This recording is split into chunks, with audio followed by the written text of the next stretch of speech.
Welcome to the Dirty Side of Leadership podcast with Ron and Kristin, where leadership meets entertainment. This podcast features stories with names and certain aspects that have been changed to keep submissions private. Enjoy the show. Welcome to the Dirty Side of Leadership podcast, where leadership meets entertainment.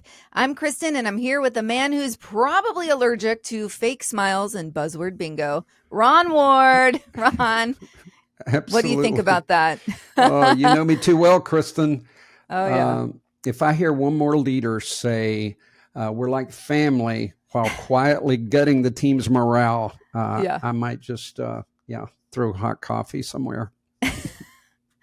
Rightfully so. Okay, so before we jump into this episode, we have an exciting change up in our format. Can you tell us about that? Yeah, we've just been meeting so many cool people. And Kristin, one of the things we wanted to do is do the research and deliver it. And I'm proud that we're doing that. But there's so many interesting people that we meet. So occasionally, once or twice a month, we're going to have a special guest. And it's going to be someone who's going to leave an impact. And that's what Chris and I have a lot of conversations about who we would bring on. So we don't take it lightly. But yes, we have some really cool people that are in the lineup. Yeah, we do. I think it's going to be great. We really enjoyed January. Got a lot of very positive feedback after that episode aired. And I actually continue to have people reach out to me telling me that they really enjoyed it and had many takeaways.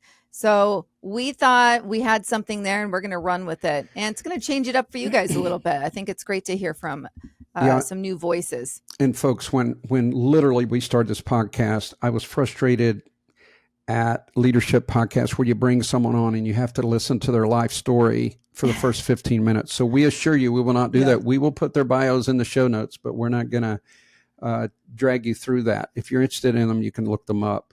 We're going to get into substance. I can guarantee you. Right. Exactly. All right. Well, Kristin, I've been seeing a lot of pictures of you on social media. You went to the Turning Point event. And I did. It's my first one. Tell us about that. You were an ambassador, right? Yeah, so they influencer, but you know that word has a negative connotation. So yeah, more of an ambassador for Turning Point. So it was really cool because I did have the ability to hang out in there was like a VIP lounge for influencers, and the positive with that is networking. We talk about the power of networking, and the speaker lineup was bar none. There were incredible speakers. And again, this was a student action summit. So it was incredible to see the youth involved. I spent my time, I was thinking about how can I best use my time here, right? It's a quick 48 hour, 72 hour event. And what I ended up doing was spending a lot of time getting to know other influencers, people. I spent a time on Media Row. I got interviewed a few times. So I was making connections. Now, I did end up listening to some of the speakers from the Influencer Lounge, which was great. But I actually decided not to use my time sitting in the audience listening to the speakers. Instead, I was making those connections, and it is already paying off. So very exciting. I think it's important when we go to something like this, especially, the students, they were expected to go listen to the speakers and they're going to have many takeaways. And I even did from the lounge, but I was there to meet people, and I'm glad I made that decision to spend my time wisely. I love it. So welcome back. Thank you. It was swampy there. Tampa. Woo! 95 degrees, humidity, ankles were swelling, but it was great. It was excellent.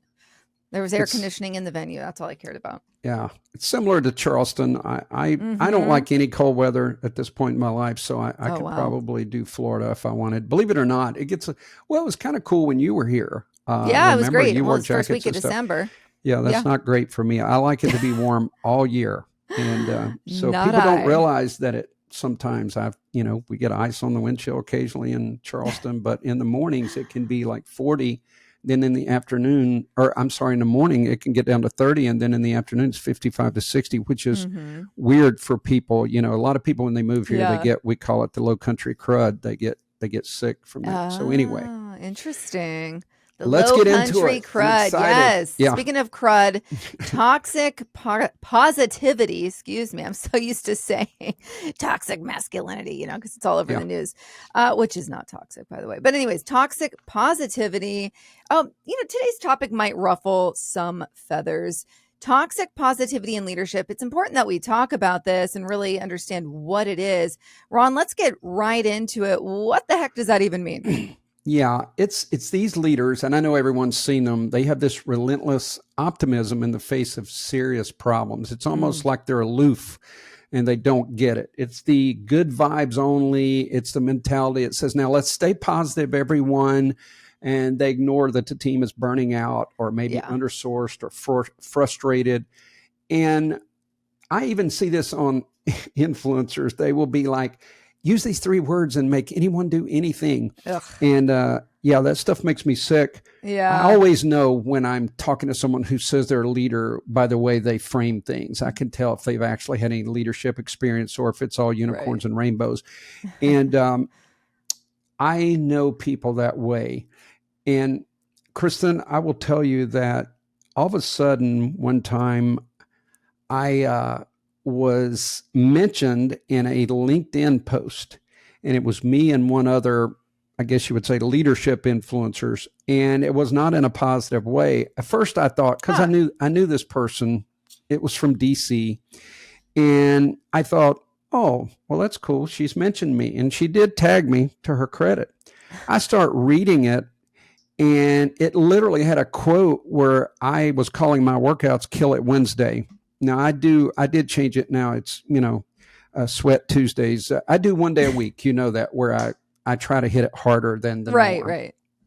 So anyway, she's going on this whole big thing about the words we use, and that certain people, influential people, use very negative words to express things. Okay. And I don't know why, but she put a quote where I was saying, on Wednesday, I'm going to kill it, or it's my Kill It Wednesday. And she was like, that word was unnecessary for this post. And I'm like, oh my God, this is a hit piece. I really thought that we might, that it might be something positive about me. But anyway, so I've matured since then. I can only just see. Poor Ron. That one pissed me off, Kristin. That would piss me off too. I hit her back.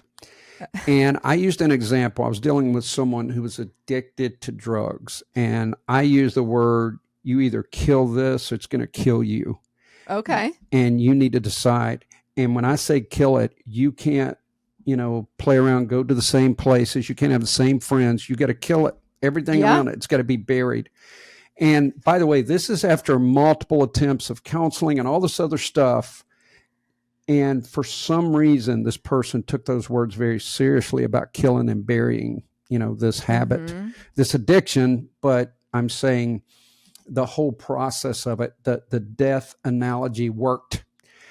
People are different. I coach people, Kristin, and some people can put sticky notes on the mirror and it means so much to them and it gets their day started right. I can coach someone else and they go, that's the dumbest thing I've ever heard. I'm not doing that. So what we have to understand is people are very diverse, and that's what, we try to hit on here. So anyway, I sent to her and told her that story. And I said, if I hadn't used strong language, I don't think that would have ever happened. And they might be in a ditch. I said, I'm a positive guy, but I disagree with your analogy. And I think you are, like, I'm talking about everything from flowers to all this other. And I said, I think that you are a philosopher, and philosophers never understand warriors.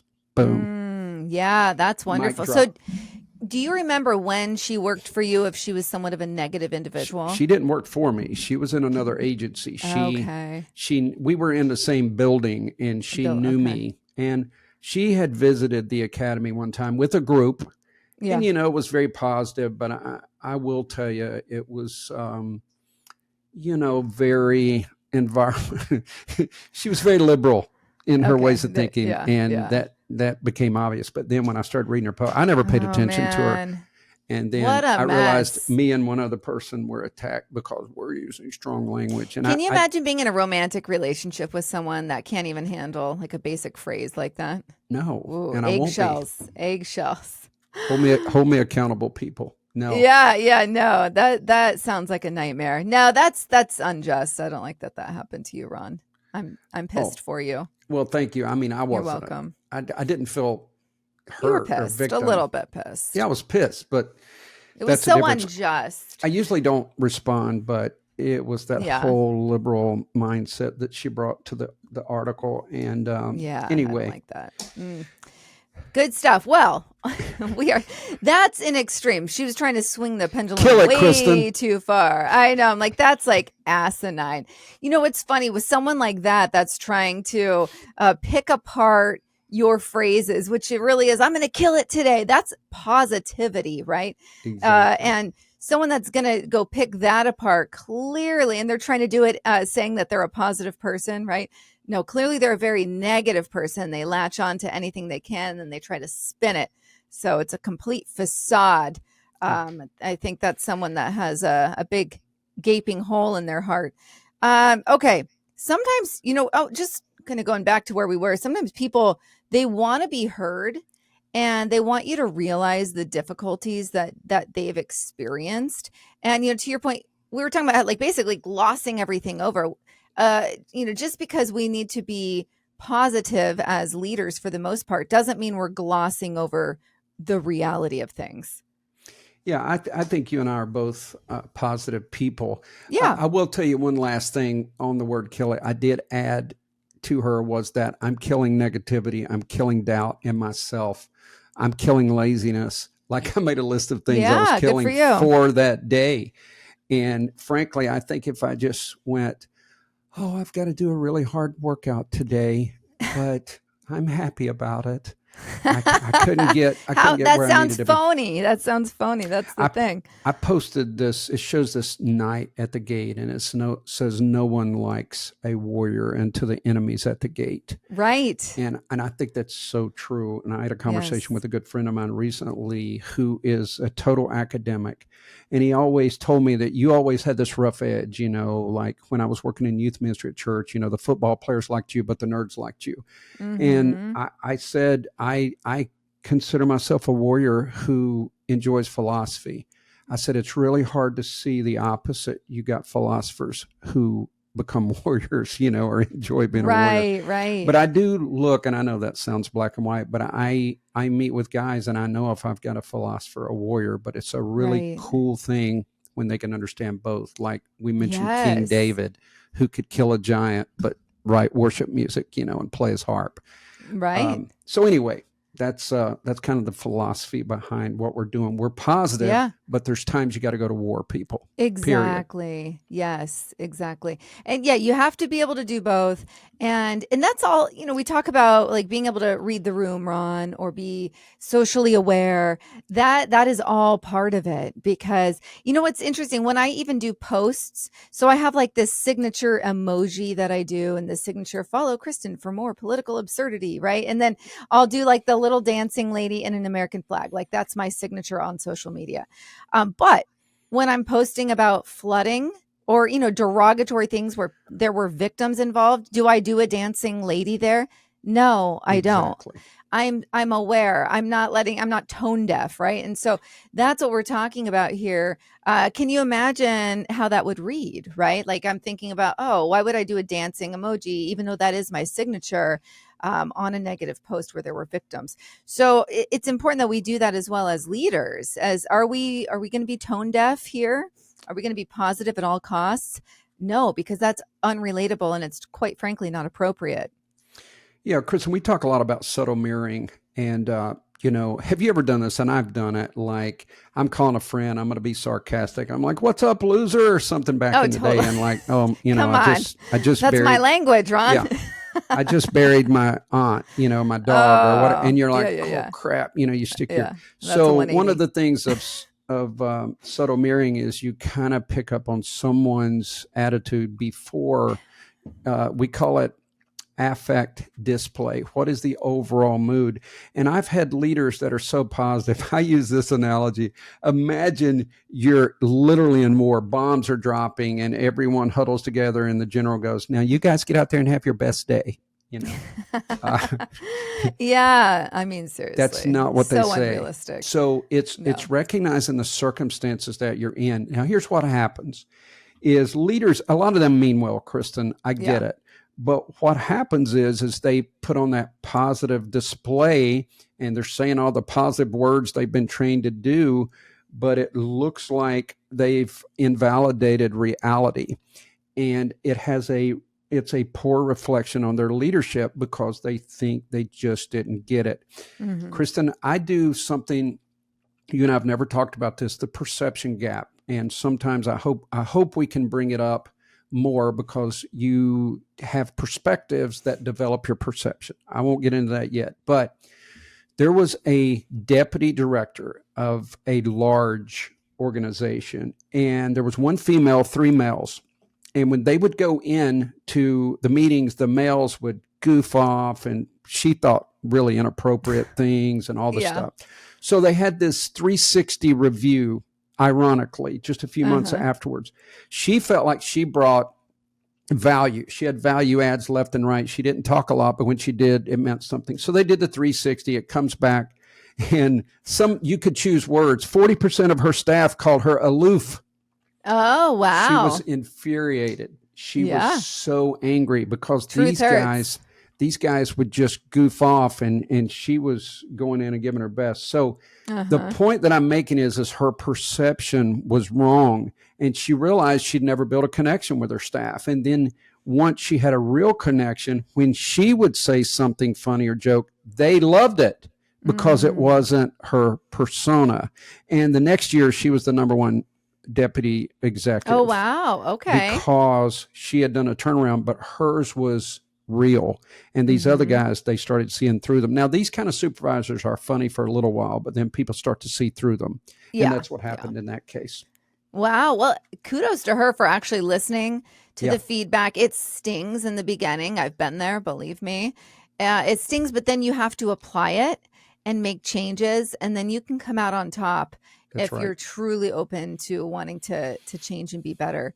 Ron, what happens? What's your takeaway? I'm sure you've seen this when leaders constantly are brushing issues under the rug with using positivity. I'm sure it happens in households across America as well, but specifically in the workplace. Yeah, What do you see come from that? You kill trust. And there was a survey done of 10,000 employees. What's the one word you want in your manager? And the word was trust. It's the glue that holds everything together. And you lose that, you lose everything. So, someone says everything's great. There's a lot of people don't want to admit sales are down. So everything's great. And, the team's overworked, underpaid. Yeah. And you create this dissonance with people, and they stop speaking up because they think you're not going to get it anyway. So builds resentment, and then you've got a cultural breakdown. And it's hard to believe that you and I are talking about positivity right now, and then we're talking about a toxic workplace, but it can absolutely happen. Yes. I know a lot of people don't put the two together, but it absolutely exists. And, we talk a lot about just being just real with our staff, right? Like, I like that you have this. This is something, Ron, that I should have worked harder on, that mysteriousness. What do you call it? Mystique. I always say mysteriousness, but the mystique that a leader should maintain. And I don't think I maintained much mystique personally. I probably gave a little too much away. But with that, I think it's really important that we do talk about just being positive, and that only goes so far. You have to address reality. And I do think that as positive as I see myself, I do think that I was able to, like I've talked about in the past, like when we had something coming down from corporate and I had to relay the message, and I was like, look, I'm going to give you guys 5 minutes. Let's go ahead and, go ahead and talk about what you don't like about it. Let's get it out. I'll address it. Right. Let's give them time to grovel, but then you move on. But I think that positivity, if that's it's just phony after a while, if you don't allow for people to keep it real. Yeah. And thanks for thinking that I maintain my mystique, but I I screwed up early on. That's why I wrote the chapter. Did you give some away? Yeah, and I wrote the I chapter didn't. on Friend Today, Boss Tomorrow, and that Okay. adjustment. I had a real struggle, so I had to rebrand. I use that term a lot, Yeah. and develop a mystique. And when I travel, Kristin, I'm trying to say this in the right way. When I travel and speak, you always have people that want to get to know you better. The dinners and all that. Now, I might go to a group dinner, but I leave early. And I did go to one since I've been retired, and people were drinking, and some people on the side were doing shots, and then they started yelling, "Hey, Ron, you want a shot?" And all this stuff started happening. And I realized if I go out and party with the group I'm speaking to, I lose my mystique. So I've learned a whole lot through the years, but that's one of the things that I do. And again, I went to several group dinners. I just didn't stay long, or I didn't stay. I didn't do the freak off for the after party. I'm kidding. But Gosh. I left early. I think it's important to break down why you made that decision, because I do think, you can staying later, right? And this is just coming from experience. And I've made mistakes early on in leadership and then definitely started changing. But when you stay, okay, so let's say you made that decision and you're like, I'm going to go ahead and take the shots with them, stay another 30 minutes while everyone's starting to really unwind. And yes, you might bond with them a little more in that moment. But, and you correct me if I'm wrong, Ron, but I see you going from someone that is on maybe a pedestal in their minds to an equal, because you're participating in the same behaviors as the group. What are your thoughts on that? I couldn't have said it better. That's perfect. And it's not that you want to be on a pedestal, but they have to look up to you if they're going to receive from you. That's just how it works. And that's exactly right, Kristin. I did early on. It wasn't about staying late. It was just about oversharing and trying to win people's trust. And, because when I took over the academy, 3 of the 5 middle managers had applied for the position. So they weren't going to make it easy on me. So there was all that back and forth and stuff that I try to help people avoid. That's why I'm so passionate about the coaching and my book and the things that I do. Yeah. There's a small book, a quick side note, called How to Be CEO. And this book changed my life. And one of the things it says is if you are bound to a social, don't drink and don't stay more than 45 minutes. Make sure people know that you were there so you don't get labeled as someone, they're too good to come, to the Christmas party or whatever it is. Right. And that has about 10 ways to become CEO. And it is such a good book. I recommend everyone look that up. And I would have had more information. I just didn't know I was going to think about it. Yeah. No, that's really interesting. I've never read that one. But I definitely see how that plays out. Okay, let's talk about some red flags and real talk. So what about this, Ron? Okay. We don't talk about problems. We focus on solutions. Why is that problematic at its base? It's because you don't know the basis of the issue that you're dealing with. How are you going to find a solution for a problem you don't recognize? You and I talked about a gap analysis, and I use a term in my leadership course about creating crisis. Like, for example, Kristin, if you and I are running a company and we got this, some great employees and we're all happy, and we need to create a crisis to say, what if we lose one of these 4 important people? Because people get other jobs, they leave. And so people that do the toxic positivity, they have no clue what to do. That's why they get caught with their hands down, because they've never made a plan based on reality. Right. You need that stress test to be able to find your gaps. I've talked about that, even as simple as like my power went out. That was the perfect stress test. I'm like, oh, wow. Like, I don't have this. I don't have this. Like, I thought I was in good shape. And what did I do? I went and filled those gaps, right? So next time I'll be even more prepared. You have to do the same thing in business. And I think it's really important. It's wild when we say we don't talk about problems. There's a whole movement with psychology, and people go see counselors today. And I went one time. I've gone before. In that meeting. I went once, and I remember because I've had, oh my gosh, I was a hypochondriac since I was like 3 years old. And I really like to understand the why. Like, why am I wired this way? Yeah. Right. Like, for me, understanding where it stems from really helps me understand like how to manage it today. And I'm actually so much better now.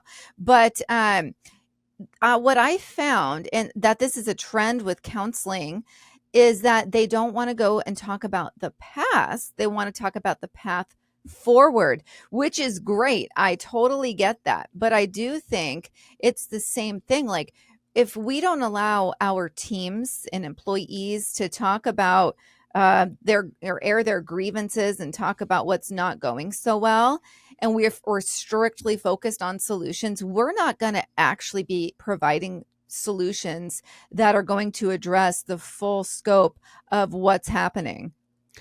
Kristin, that's brilliant. And guys, I'm going to give one of the best leadership tips I think we've ever done in this podcast. A great leader can distinguish when someone brings an issue to you, where is this coming from?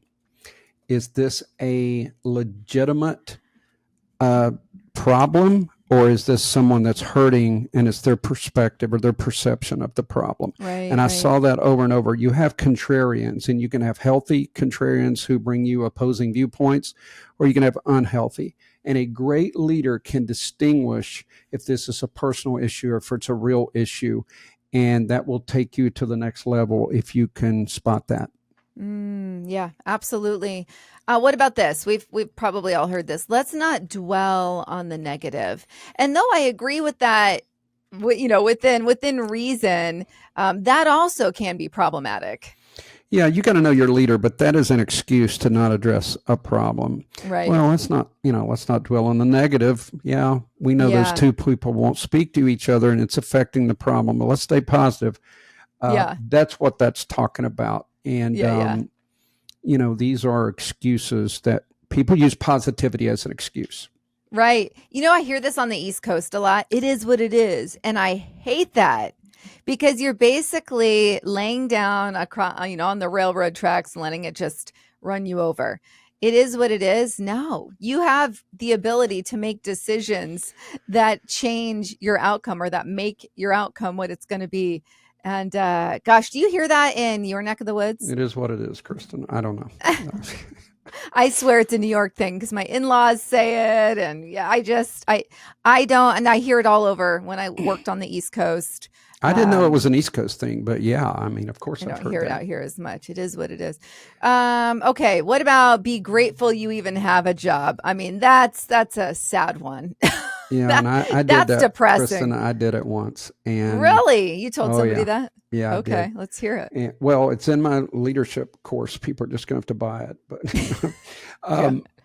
no, I told the story. But this was a person who had been granted numerous opportunities and was ungrateful, and I had to stop because we have to cover the schedule. Like, you've got to teach and you can't be roaming around the country. But I'd already been told that because she got put on a national committee, she was being arrogant and all this stuff. So when I shut it down, we were meeting and she got to me. She was saying some ungrateful things, that. And I finally just said, first I said, you've been given more opportunities than anyone else here. For that, you should be grateful. And then she said, grateful for what? I worked hard. I earned this. I said, as a matter of fact, you should be grateful that you have a job. You're in Charleston. You're at the academy. And that did not go over well.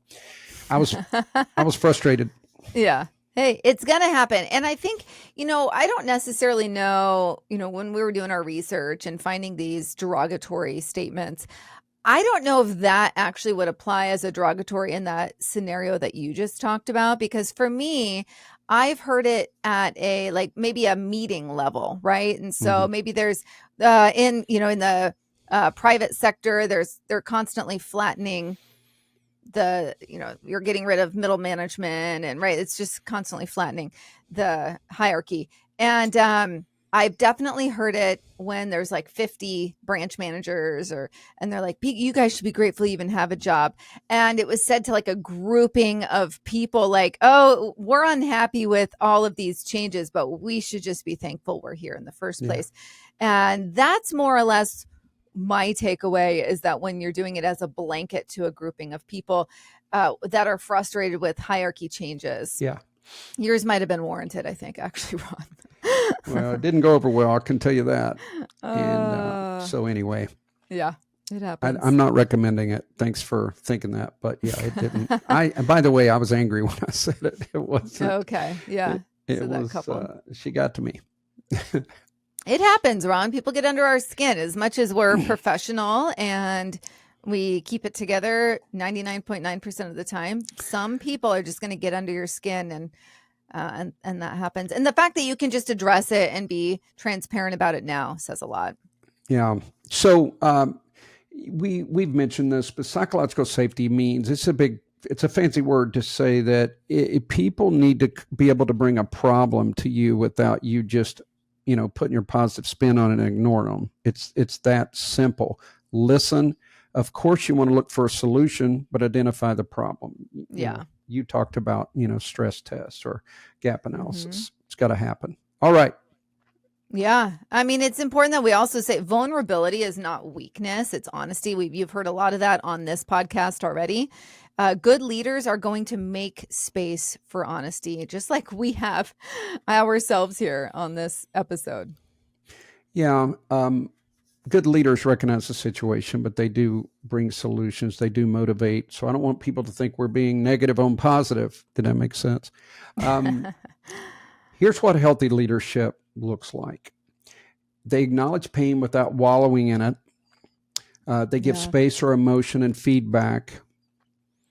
They ask instead of assuming, and they show up consistently even when it's uncomfortable. One time, Kristin, I was involved in a case that made national news. And I have to be a little vague about this because of the individuals involved, but just so happens that one of the J.C. Dugard was the person who was found. She'd been held hostage for 28 years. Oh, yeah. Had 2 kids. Yes. Okay. So someone involved in the early case, probation took a hit on that because state and federal had been at that residence and didn't see behind those curtilage that there was a building that JC was living in. So long story short, when all of this broke, we're not used to that. We always stay under the radar. And a friend of mine happened to be the new supervisor in that case. He calls me and he woke up, imagine this, he's got CNN, all the local news, like in his, just outside his yard. Oh, geez. Yeah, the vans everywhere. So because they're saying he missed the mark, right? Like, he was speaking for his agency. He wasn't even there then, but he was his phone was ringing off the hook. All of that stuff was going on. Yeah. And so I was able to help him acknowledge what's going on, but I did have some answers because we were in the process of changing training that he could say. And by the way, we didn't have an official academy when all that happened that we do now. So I gave him some optimism, but I said, here's the bottom line. Dude, we're not big news. This is going to pass in 2 days. Keep your head down, confer with HR and counsel.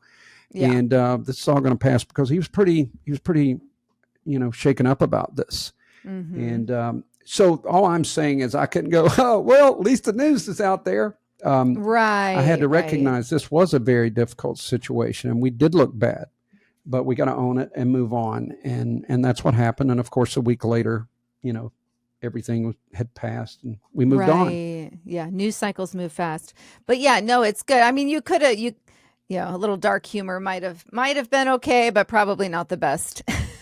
Yeah. Probably not the best in that moment. No, I think it's important. And, we talk about all of this and on the humor, Ron and I are both big fans of humor. And you're right. That guy was under tremendous pressure. So that would not have been appropriate timing whatsoever. In other situations, let's not forget about humor. A little dark humor in a tough moment is way more bonding than just a smile through it. I think about law enforcement. Talk about dark humor. You know this firsthand, Ron. But I'm going to withhold that story. Anyways, I mean, I have so many things, but it's just like, even as a police wife, I'll call my husband and he'll be, sitting there on a death call, right? And the body's been there for days on end. And then I'll be like, well, what do you want for dinner? You know what I mean? Like, it's just, that is the dark humor. But as crazy as it may sound, that is something that is actually helpful for people that are in it and dealing with it. And so that can work in other facets as well. People will not understand this, and doesn't align well with HR, but in those situations, like I can remember, someone had to arrest a guy with one arm, and you can only imagine about the handcuff stories and all that. But the dark humor does help people get through rough times, especially military and people in a different situation. We're not promoting this. We don't want to get you in trouble with HR. If you're an accountant, probably it doesn't warrant dark humor. Humor can, like, I remember Nancy when we were in a crisis, and I was new to the job. When I first called her, she said, "So Ron, you having fun yet?" And it was just enough to lighten we went ahead and addressed the issues, but it was fun. And that was appropriate positivity is what I'm saying. Yeah, exactly. No, I think that's great because there's an element of sarcasm to it, and you guys can just stop and laugh, and it changes the trajectory. So I think that's really important because even though it wasn't direct, she was acknowledging that things were tough and chaotic in that moment. Yeah. And so by doing that in a humorous way, you're being validated, you're being seen, you're being heard. And then her approach was perfect for that type of setting, for tremendous pressure. So well thought out. Yeah, probably the greatest quote of all time is when people see in crisis and they say, "Other than that, how was the play, Mrs. Lincoln?" Oh, yeah. That's one that always seems to be a crowd favorite. Yeah, exactly. Oh, my goodness. Okay. So a leadership challenge. This is going to be our closer here. Okay. So here's your dirty side challenge. This week, when someone on your team brings up a concern, resist the urge to just cheer them up. Instead, listen, validate, and then ask, what do you need from me right now? And especially if you're in a leadership position, right? But even when you're a peer, you can say that same thing. It's just going to be a little bit different. But what do you need from me right now? How can I help you with this? What can I take off your plate? Right? Like something like that. So that applies to all positions. And what else do you have for us, Well, Ron? that is, I think, one of the most helpful, because if you are an emotional, kind person, you want to cheer this person up. And that can come at a later time. I've noticed that people are led by their emotions. They get more into the feelings than the issue. And you got to be careful. You got to guard that. You got to know your own personality. Right. And understand that. So I put 8 magic words in my book and in my trainings, and it is, are you getting what you need from me? And I say if managers would ask that and employees would ask their manager that, and then they would have honest dialogue, that it would solve a lot of the problems that we see. And but a lot of times we don't want to ask that because we don't want the answer. Right. So I have to ask you. Let me ask your opinion on something. Okay. So I had a friend. This is a few years back. I had a friend ask me and tell me if I was cheering her up in this scenario. Okay.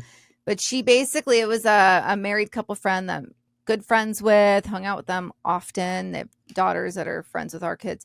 So they were having marital issues, okay? And she wanted me to listen to what she was saying. Of course, I feel like I have half man brain. I've talked about this before. I went into more like solution mode. Like, okay, so this isn't working well. How about I help you with this? Bring them over once a week. We can, you know what I mean? Like I kept like trying to provide solutions, because for me, what was being brought to my attention was something that was solvable. And it was more like schedule based, right? And so I kept trying to like, okay, cool. Well, okay, why don't you do this? And, like inputting where I could be of help, right? And I give her so much credit for saying, Kristin, I just need you to listen to me right now. And I remember being like, I was like, I'm so sorry. I'm such a dude. Like, I'm so like, most women would be like sitting there, oh my gosh, and I was solution based. That's just how I am. Yeah. Was I doing this whole positive thing? Do you think that's how it was taken? I think you're just horrible. You're just a horrible person. Piece of crap. So, well, Kristin, I think she was right in saying, here's what I do. You got to ask the question. It's the two Yeah. P's. Is this personal or professional? So you gave me Right. a personal Right. situation. And many times we do know that people just want to be heard. Yeah. And I've told stories about my daughter when she needs her dad, not coach or leader Ron, Right. So it is recognizing the situation. So, it's great you bring that up. It's a learning moment. Sometimes people just want to be heard. And Yeah. again, intuitiveness and reading the room and recognizing a situation is the difference between good and great leaders. Mm-hmm. And when you get to the point where you can identify the needs, respond accordingly, read the room and all that, you go to a new level in leadership. Right. And that mystique comes into play, and that trust comes into play. Yeah. And it's a beautiful thing. It is when it can all click into place. Absolutely. Yeah. Maximum output only comes when people feel good about their work and what they're doing. So, yeah. Oh, This is a good one, Ron. And, yeah, I if enjoyed this. I hope folks listening actually think, how can I apply this and share it? Share it with coworkers, share it with your boss, share it with, just your friends and neighbors, because it's so important. This touches everybody. Almost everything we do, Ron, touches everybody, but this one really does. And I think that, and it touches personal life as well, professional, personal. It's really all around. So this one, share it out. Yeah, I would tell everyone we're all about positivity, but make sure it's authentic, and you'll go a long ways. And an appropriate time and place. Exactly. All right, everybody, be the leader you're meant to be. We'll see you next week. The Dirty Side of Leadership podcast is brought to you by Forward Operations. If you'd like to book Ron or Kristin for speaking events, training, or executive coaching, visit forwardoperations.com. Be the leader you're meant to be.